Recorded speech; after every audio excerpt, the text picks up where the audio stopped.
Good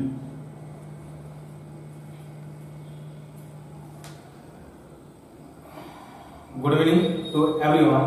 SS Institute সবাইকে স্বাগত জানাই। তোমরা জানো আমি অনেক দিন মোটামুটি 15-20 দিন আমি কোনো ভিডিও আপলোড করতে পারিনি, তার কারণ বাড়িতে কিছু সমস্যা হয়েছিল, তোমরা বুঝতেই পারছো। তো আজকে যে চ্যাপ্টারটা আমি পড়াবো সেটা হচ্ছে ব্লাড সার্কুলেটিং সিস্টেম, রক্ত সংবহন তন্ত্র। এই চ্যাপ্টারটি শুধু রেলের ক্ষেত্রে নয়, 9 হোক, 10 হোক, 11 হোক, 12 হোক, সবার ক্ষেত্রে এই চ্যাপ্টারটা কিন্তু খুব উপযুক্ত। অতএব ক্লাসটা শেষ অবধি দেখো, খুব ভালো লাগবে। খুব পাট করে ভিডিওটি বানাবো, ইয়ে করে তারপর তোমরা বিয়েটা করবে। আজকে আমি যেটা করছি ব্লাড সার্কুলেটিং সিস্টেম, মানে রক্তটা এক জায়গা থেকে আরেক জায়গায় যাবে, রক্ত এক জায়গা থেকে আরেক জায়গায় যাবে, সেটা হচ্ছে সংবহন তন্ত্র। এরপরে কি করবো, ব্লাড সার্কুলেটিং করতে গেলে আমাদের রক্ত নালিকা করতে হবে। রক্ত নালিকা বলতে যেটার মাধ্যমে আমাদের রক্ত যায়। রক্ত নালিকা আমাদের 3 ধরনের থাকে নরমালি। একটা হচ্ছে শিরা, একটা হচ্ছে শিরা, 2 নম্বর হচ্ছে ধমনী, 3 নম্বর হচ্ছে কৌশিক নালী। 3টা নালী আছে, 3টা নালী। শিরা মানে ভেন, ধমনী মানে আর্টারি, আর কৌশিক নালী মানে ক্যাপিলারিস। 3টা ব্লাড ভেসেল, এইগুলোকে বলা হয় ব্লাড ভেসেল, মানে রক্ত নালী। তো শিরা, ধমনী আর রক্ত নালীর মধ্যে কি কি ডিফারেন্স আছে, এদের ব্যাপারে যদি না জানো তো তুমি ব্লাড সার্কুলেটিং সিস্টেমটা বুঝতে অসুবিধা হয়ে যাবে। কিরকম দেখো, আমি আগে ভেনের কথায় আগে করি, আগে ডিফারেন্সের আকারে লিখছি ভেন আর আর্টারি। ভেন কি জিনিস, মানে ভেন মানে হচ্ছে শিরা, আর্টারি মানে ধমনী। শিরা হচ্ছে একদম জাস্ট শরীরের উপরে থাকবে শিরা, মানে জাস্ট স্কিনের একটু নিচে শিরা, ওগুলোকে বলা হয় শিরা। আর ধমনী কোনটা, ধমনী থাকবে একদম ডিপে, ধমনীগুলো একদম ডিপে থাকবে, মানে গভীরে থাকবে। প্রথম কথা, শিরা কি করবে, শিরা এখান থেকে রক্ত নিয়ে যাবে, এখান থেকে মানে শরীরের সমস্ত অংশ থেকে রক্ত নিয়ে যাবে আর হৃৎপিণ্ডে গিয়ে পৌঁছাবে। শিরার এটাই কাজ। আবার ধমনীর কাজ কি, ধমনীর কাজ হচ্ছে হৃৎপিণ্ড থেকে রক্ত নিয়ে যাবে আর বিভিন্ন অর্গান, যতগুলো শরীর অর্গান সেখানে পৌঁছে দেবে। এই হচ্ছে আর্টারির কাজ, মানে ধমনীর কাজ। এরপর আরেকটা পার্থক্য আছে, শিরা হচ্ছে পাতলা আর ধমনী হচ্ছে মোটা। এরপর তোমরা দেখবে শিরা কালারটা দেখবে কিন্তু ব্লু কালার। এরপর তোমরা বলবে স্যার শিরা তো রক্ত যাচ্ছে, রেড কালার হওয়ার দরকার না। আমরা যেহেতু আমাদের শরীরটা পুরো সানলাইটের সংস্পর্শে থাকে, তো ওই জন্য রক্ত মানে শিরাটা ব্লু কালারের হয়ে যায়। তো প্রথম কথা দেখবে সবসময় জানবে যে শিরা ব্লু কালারের। এরপরে কি বললাম, শিরা শরীরের অংশ, সমস্ত অংশ থেকে হৃৎপিণ্ডে নিয়ে যাবে রক্ত। 2 নম্বর আর্টারি কি করবে, হৃৎপিণ্ড থেকে রক্ত নিয়ে শরীরের সমস্ত অংশে পৌঁছে দেবে। শিরা পাতলা হয়, ধমনী মোটা হয়। এরপর কি হবে, শিরা কি ধরনের রক্ত নিয়ে যাবে, শিরা শরীরের এই সমস্ত অর্গান থেকে শিরা মানে দূষিত রক্ত, দূষিত রক্ত বলতে রক্তটা দূষিত হয়ে যায়নি, ওই দূষিত রক্ত নয়, মানে শিরা CO2 যুক্ত রক্ত নিয়ে যাবে। কোথায় নিয়ে যাবে, হৃৎপিণ্ডে। আর ধমনী কি করবে, ধমনী O2 যুক্ত রক্ত নিয়ে যাবে। কোথায় O2 যুক্ত রক্ত নিয়ে যাবে, হৃৎপিণ্ড থেকে অর্গান। তাহলে একটু লিখে দিচ্ছি, ভ্যান মানে কি জিনিস, ভ্যান লিখে দিলাম, শিরা ভ্যান। ই কি করবে, অর্গান থেকে কোথায় নিয়ে গেল, হার্টে, হৃৎপিণ্ড। আর আর্টারি কি করবে, আর্টারি হার্ট থেকে অর্গান নিয়ে আসবে। এই হচ্ছে তার বেসিক ডিফারেন্স। আশা করছি দেখো, শিরা অর্গান থেকে হার্টে যাবে, হার্ট থেকে অর্গানে কি যাবে, কি যাবে এখানে, এখানে কিন্তু ব্লাড লিখবে, ব্লাড, কিন্তু কি ধরনের ব্লাড সেটা জানতে হবে। ব্র্যাকেটে লিখে দিলাম CO2 যুক্ত ব্লাড। আর হার্ট থেকে যে অর্গানে নিয়ে যাবে সেটা হচ্ছে O2 যুক্ত ব্লাড। ওকে, এরপর হচ্ছে ক্যাপিলারিস, মানে কৌশিক নালী। কৌশিক নালী হচ্ছে এই ভেন আর আর্টারিকে কানেক্ট করার কাজ হচ্ছে কৌশিক নালী। এই দুটোকে কানেক্ট করবে। শিরা এবং ধমনীর সংযোগ স্থল যে নালীটি করে সেই নালীটিকেই বলা হয় কৌশিক নালী। আশা করছি এই তিনটা ব্লাড ভেসেলের ব্যাপারে জেনে গেলাম। এরপরে কি করব,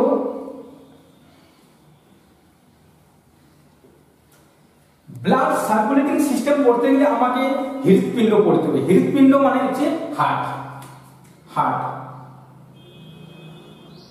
ওকে, হৃৎপিণ্ড। তো প্রথমে আমি বলবো যারা হৃৎপিণ্ড নিয়ে মানে স্টাডি করে তাদেরকে কি বলা হয় সেটা তো আগে জানতে হবে। তো লিখে দিচ্ছি study of heart,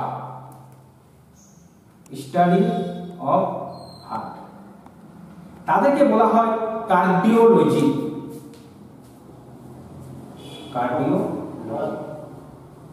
okay. Study of heart হচ্ছে কার্ডিওলজি। একটা আমাদের, তারপর আমি লিখছি লোকেশন, হার্টের লোকেশন। হার্টের লোকেশন কি বলবো আমি, দুটো লাংসে, দুটো যে ফুসফুসের তার মাঝখানে, মানে দুটো ফুসফুসের মাঝখানে, দুটো ফুসফুসের মাঝখানে।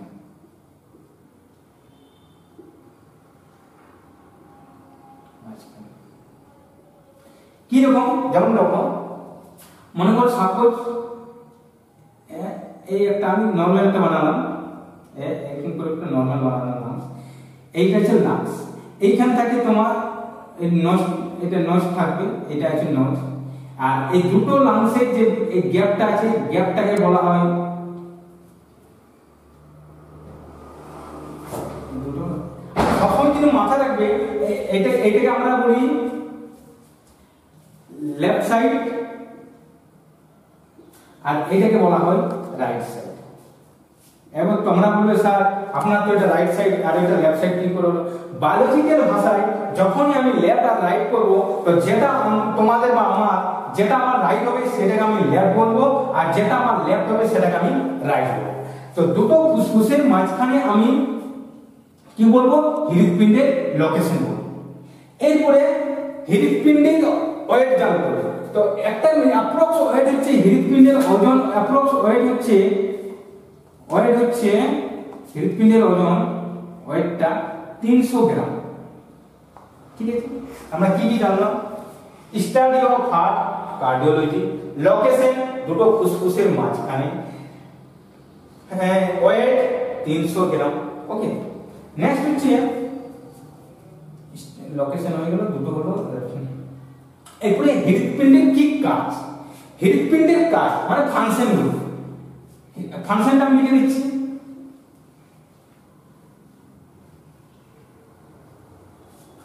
ফাংশন, হৃৎপিণ্ডের ফাংশন। হৃৎপিণ্ড কি করে? ব্লাডকে পাম্প করে। ব্লাডকে পাম্প করা মানে কি, আমাদের তিনটা নরমালি দুটো আমার মেন ব্লাড ভেসেল আছে, একটা হচ্ছে ভেন আর একটা হচ্ছে আর্টারি, মানে শিরা আর ধমনী। তো হৃৎপিণ্ডের প্রথম কাজ হচ্ছে ব্লাডকে পাম্প করে শরীরের বিভিন্ন অংশে পৌঁছে দেওয়া। তো এটা প্রথম কাজ।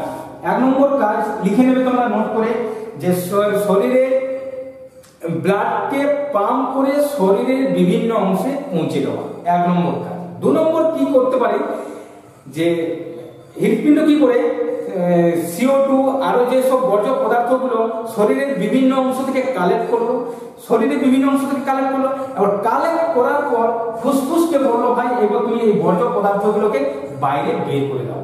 তো কি 2 নম্বর কাজ কি হলো, হৃৎপিণ্ডের শরীরের বিভিন্ন অংশ থেকে CO2 এবং বর্জ্য পদার্থ সংগ্রহ করে ফুসফুসের মাধ্যমে বাইরে বের করে দাও। এটা হচ্ছে তার হৃৎপিণ্ডের 2 নম্বর। ওকে, আশা করছি তার কাজও বুঝে গেলে, তার হৃৎপিণ্ডের লোকেশনও বুঝে গেলাম, হৃৎপিণ্ডের ওজনও বুঝে গেলাম। এরপরে হচ্ছে হৃৎপিণ্ডের দেখো অ্যাকচুয়ালি ফিগারটা কেমন ভালো করে 2 নম্বর লিখো শেপ, হৃৎপিণ্ডের শেপটা কেমন মানে আকারটা কেমন। হৃৎপিণ্ডের শেপ হচ্ছে একদম ফিস্টের মতো। ফিস্ট মানে শেপটা হচ্ছে ফিস্ট, FIST, ফিস্ট। ফিস্ট মানে হচ্ছে মুঠির মতো, যেমন মুঠি আমরা হাতের মুঠি যেমন করলে ইয়ে হয় সেরকম দেখতে লাগবে। তো কি লিখবে, শেপটা আছে হাতের মুঠির মতো দেখতে, হৃৎপিণ্ড দেখতে। এরপর আমি হৃৎপিণ্ডের স্ট্রাকচারটা করছি। দেখো তোমরা কিন্তু এইভাবে লাভ স্ট্রাকচার দিয়ে দিবে না, অ্যাকচুয়ালি এরকম ভাবে হৃৎপিণ্ড দীর্ঘা এই সময় হৃৎপিণ্ড হয় না। হৃৎপিণ্ড অ্যাকচুয়ালি এইভাবে থাকে,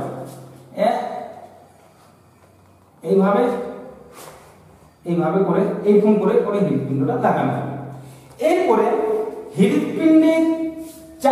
হৃৎপিণ্ডকে কি করেছে, এইরকম চারটা ভাগে ভাগ করেছে। এরকম করে হৃৎপিণ্ডে কিন্তু কোনো ইয়ে নেই, কোনো হাড় বোন নেই, খালি মাসেল আছে, পেশি আছে। যদি বলে হৃৎপিণ্ড কি ধরনের অঙ্গের, বলবে পেশিযুক্ত, কোনো সময় ইয়ে বলবে না যে বোন আছে ইয়ে আছে।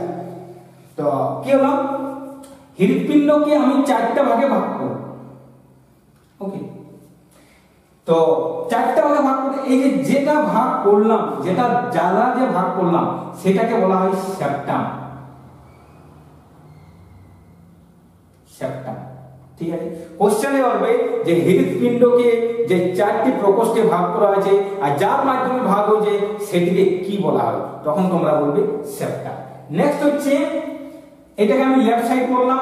সবসময় আগেই বলেছি বায়োলজিক্যাল ভাষায় যখন বায়োলজি পড়াবো লেফট রাইট, আমার যেটা রাইট হবে সেটা তোমাদের লেফট বলবো, আর আমার যেটা লেফট হবে সেটাকে বলবো আমি রাইট সাইড। ওকে, ঠিক আছে। কটা তবে আমাদের হৃৎপিণ্ডের চেম্বার কটা হলো, চেম্বার আছে দেখো, একটা চেম্বার, দুটো চেম্বার, তিনটে চেম্বার, চারটে চেম্বার। হৃৎপিণ্ডের চারটে চেম্বার।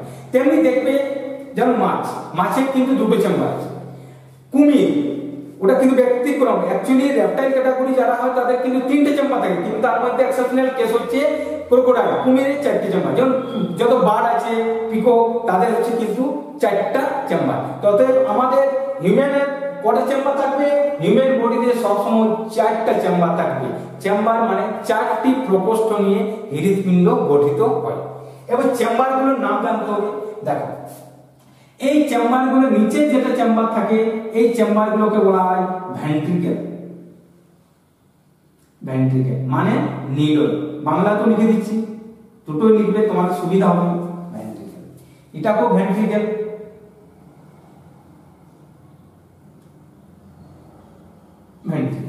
মানে কি, এটা বলবো বাম নিডল আর এটা হয়ে গেল আমার ডান নিডল। ওকে, আর উপরের চেম্বারটাকে যে বলা হয় সেটাকে বলা হয় অলিন্দ।